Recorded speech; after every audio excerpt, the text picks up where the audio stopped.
اور सुने नबी करीम ने क्या फरमाया। हुजूर फरमाने लगे जो भूखे को खाना खिलाएगा ना, अल्लाह कयामत के दिन उसे जन्नत के फल खिलाएगा। दो तीन गुजारिशात है महफिल कराने वालों से और मिलाद पे लंगर बांटने वालों से। एक लंगर वो है जो अब्बा जी के खत्म से मंसूब है, ये मेरे अब्बा जी के खत्म शरीफ की रोटी। एक लंगर वो है बुजुर्गों के खत्म से मंसूब है। एक वो है जो बेटे के अकीके से मंसूब है, एक बेटे के वलीमे से मंसूब है, एक लंगर हुजूर के मिलाद से मंसूब है। आपने सही बताना है। अब्बा जी के खत्म की रोटी भी कभी किसी ने छतों से फेंकी है शापरों पे डाल। दादाजी के खत्म शरीफ पे खाना पका हो तो छत से फेंक देते हो लिफाफे में डाल। बच्चे के अकीके पे, वलीमे पे, तो मिलाद पे क्यों फेंकते हो? मिलाद पे क्यों फेंकते हो? कोई ये तरीका है? आप कम से कम चले बहुत सारे मजमों को बहुत ज्यादा एजाज के साथ ना सही तो कम से कम ये कि आप बिठा के तो खाना दे दें, वकार के साथ ही खाना खिला दें। और मैं अपील करूंगा महफिल कराने वालों से, और मुझे उम्मीद है खतीब, मशाइख, नात खां, कारी, ये सारे हजरात भी मेरी बात से इत्तेफाक करेंगे। मिलाद शरीफ में ना सबकी रोटी एक जैसी पका ली जाए।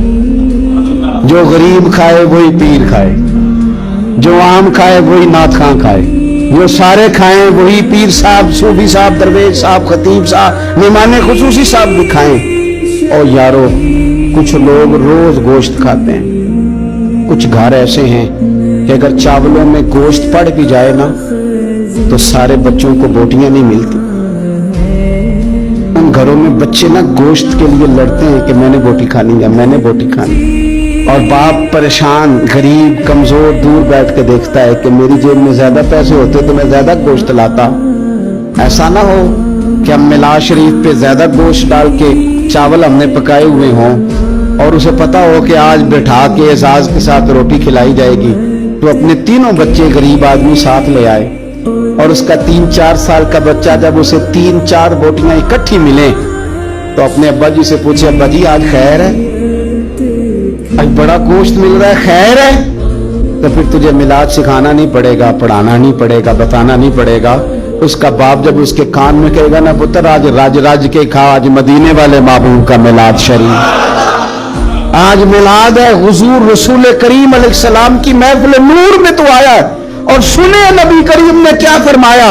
हुजूर फरमाने लगे जो भूखे को खाना खिलाएगा ना, अल्लाह कयामत के दिन उसे जन्नत के फल खिलाएगा।